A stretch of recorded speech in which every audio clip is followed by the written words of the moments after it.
and he's going to house it. It's amazing. Absolutely amazing.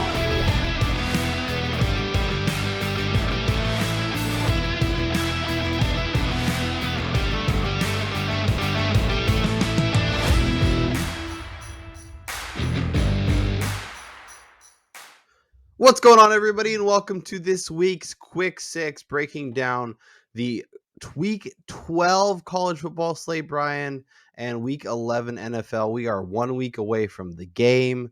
We are mere weeks from conference championships. The bowl games and all the fun will be coming. We'll try and mix in some bowl games. We'll figure out the schedule. I mean, if we can do it each and every week, we'll try and mix in a couple of college picks for sure. Oh, yeah. But we need to recap the week that was before we get into the week that is. And before we do that, how the hell are you? I'm doing great, man. I'm living the life now that college basketball is back. For those of you that don't know, college basketball is my jive. Every night I sit there and I'm streaming all the games on ESPN Plus, betting Coppin State versus Navy the other night. Like it's lovely. Brian is the ultimate college basketball nerd. Make sure you're following him at Brian_Twining. He actually updated that username over on Twitter, but always tweeting out basketball plays. We're having some fun. He helped me get my betting card full today, so we'll see how that goes. But let's recap the week that was, and before we dive into the week that was, and then, Brian, it's just the vibes are good over here. Everything's flowing. Arkansas plus 3.5. Arkansas looked like a dead team walking.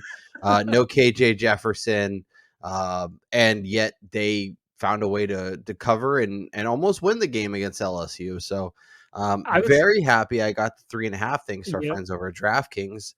I was kind of mad about that game because I middled it. I had taken Arkansas like plus 5.5 in the morning or something, and then I came back to LSU minus 3.5 after it must have like got bet down somehow. But after they ruled out KJ Jefferson, I'm like, oh crap, I got to go bet LSU against the spread now. And then of course they didn't.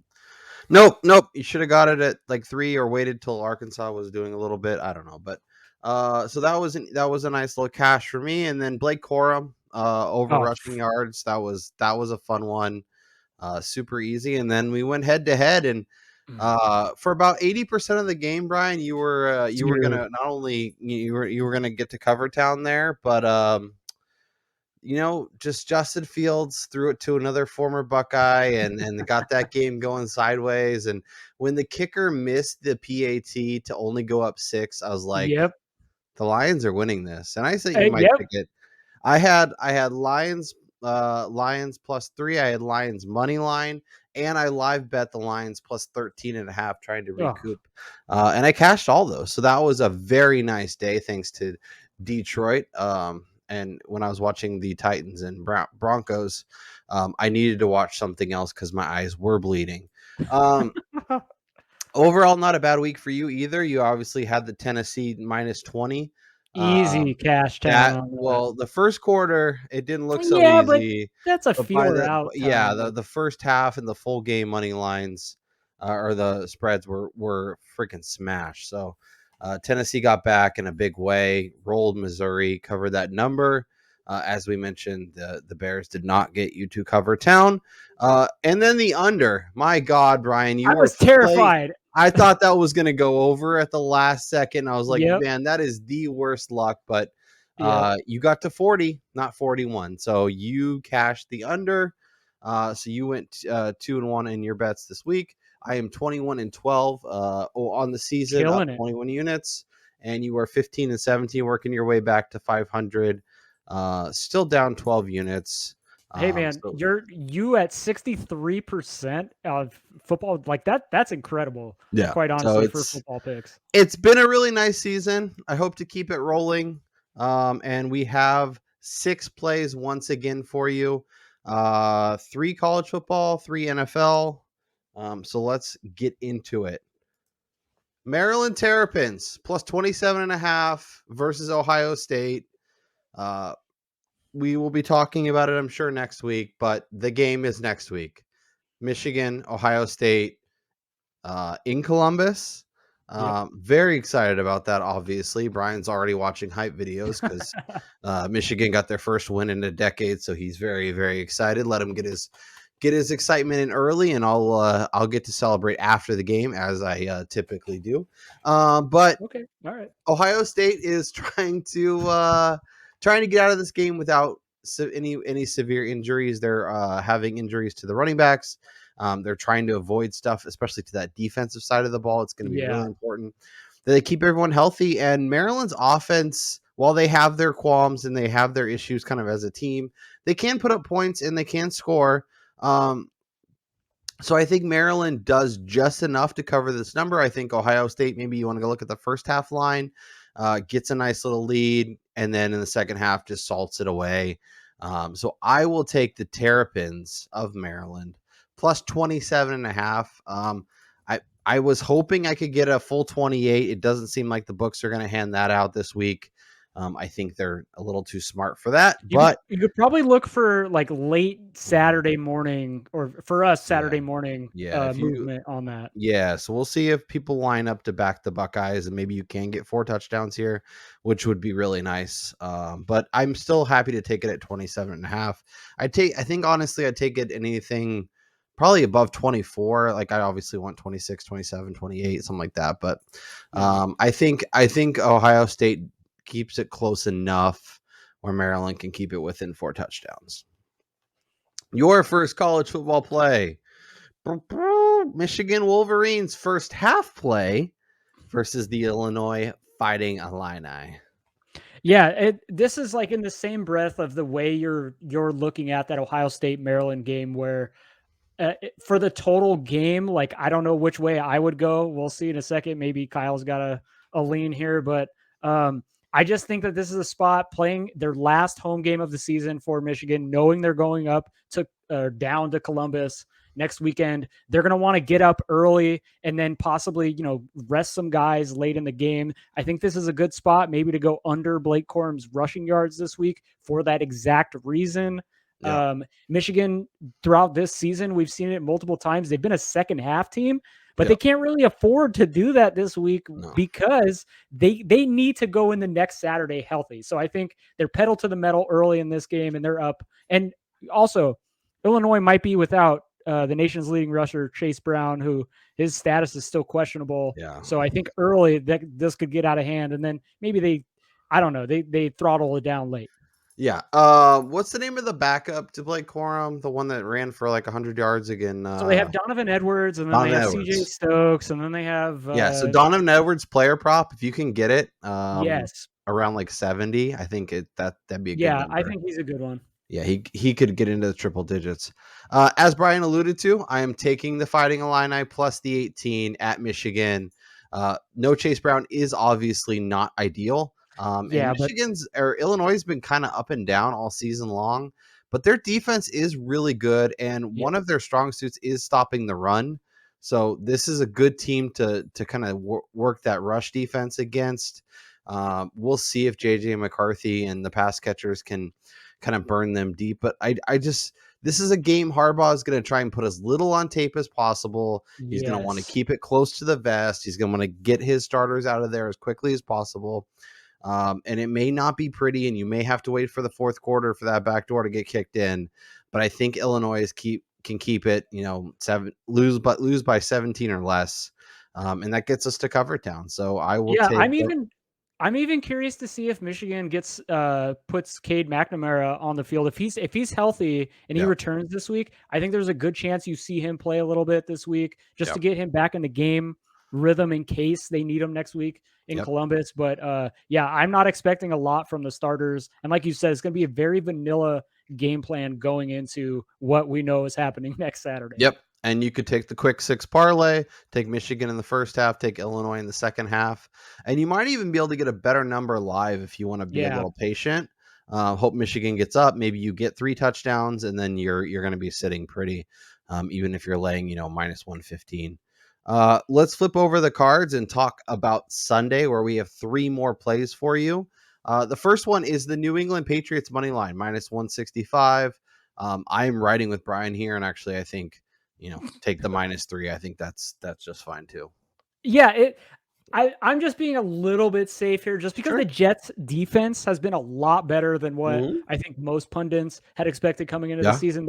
I for one had seen this kind of I'm not going to say coming to Yeah. this level, but you could see last year when Saleh took over that he had this team on the right track. That being said, it's Bill Belichick. It's in Foxborough. It's the Jets. Yep. He is going to win this game. He's had 2 weeks now to prepare for this. Yep. There's no chance in hell the Jets are going into Foxborough and winning this game. Yeah, like to your point about the Jets defense, I think over the past like month or month and a half, they're like top 3 in PFF grades. Like Yeah, obviously have awesome corners, can get pressure on the quarterback, and whether it's Zappy or Mac, like they both stink. So that's a thing. But the Patriots defense is really good, and Zach exactly. Wilson will be happy to make some mistakes and kind of throw them out of this game. So I'm And with you on New England.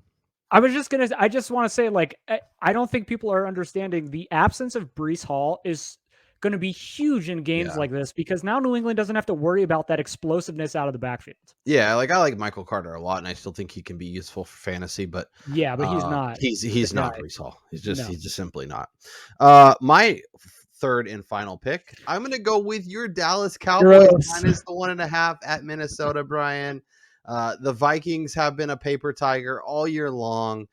I don't know how they won the game against Buffalo. Unbelievable. It needed the most random series of weird stuff to happen, including Josh Allen not being able to fall forward and fumbling the ball, and then the Vikings not only did the Bills not like Vikings were able to recover it for a touchdown. Like it should have. Normally that's like a safety at worst.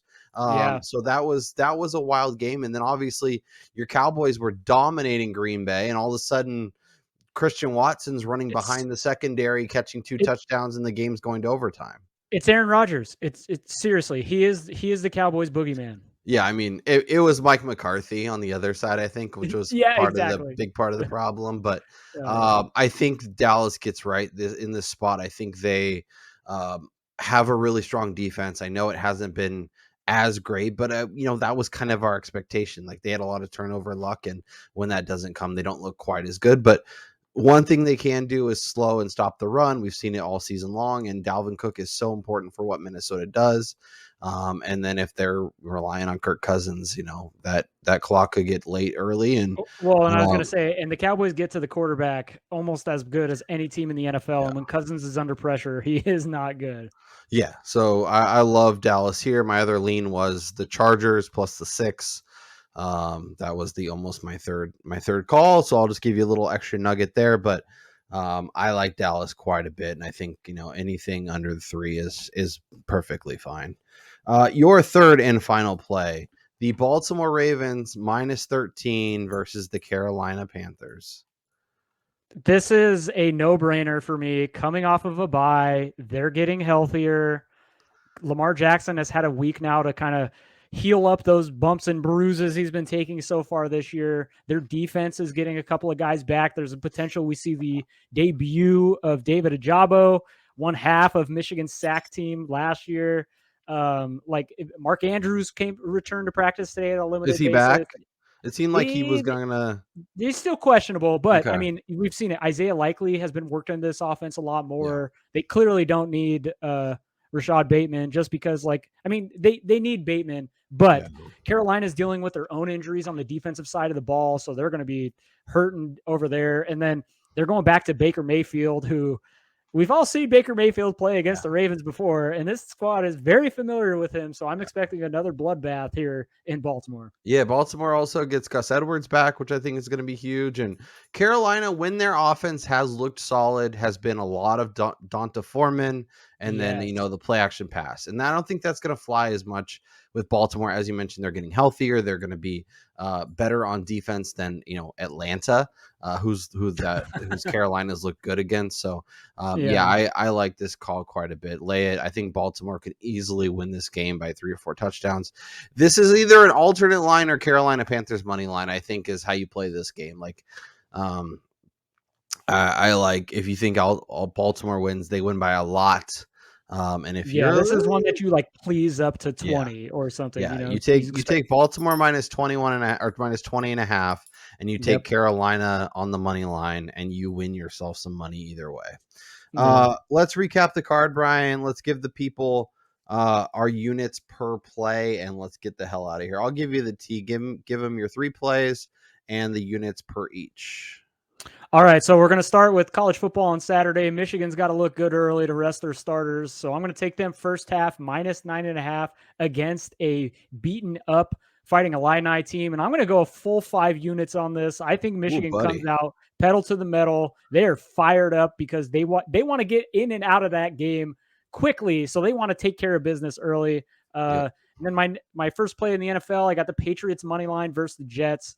I'm going to go with a 3-unit play there. I feel pretty strongly there. I would have gone back to another 5-unit play, but we're trying to keep this to a 10 units per 3 picks. So I'm going to go 3 units there. And then for my last pick, I got the Ravens minus 13 hosting the Carolina Panthers for 2 units. Yep. Love all the calls. I have 2 college football plays, 1 NFL play. Maryland plus 27.5. You can probably get a better number, maybe even live. I will put 3 units on that. Illinois plus 18. Ditto. Once again, wait for Michigan to get a hot start. And maybe you split your bet. Take a little bit before the game. And then if Michigan gets out to a big lead, you hit the rest of it. And ditto for Maryland against Ohio State. I'll put 3 units on that. And then your Dallas Cowboys minus the 1.5. I'm putting 4 units on there. I think the Cowboys roll here. I think they look good and put Minnesota kind of in their place a little bit. Those are the plays. Those are the picks. We are here each and every week. We will be here through the end of the Super Bowl, and then we will be back to NASCAR, baby. We will also have more NASCAR content coming. So if you like that, make sure you subscribe and check out the video. Let us know down in the comments your favorite bet for the NFL and or college football this weekend. And we'll talk to you next time.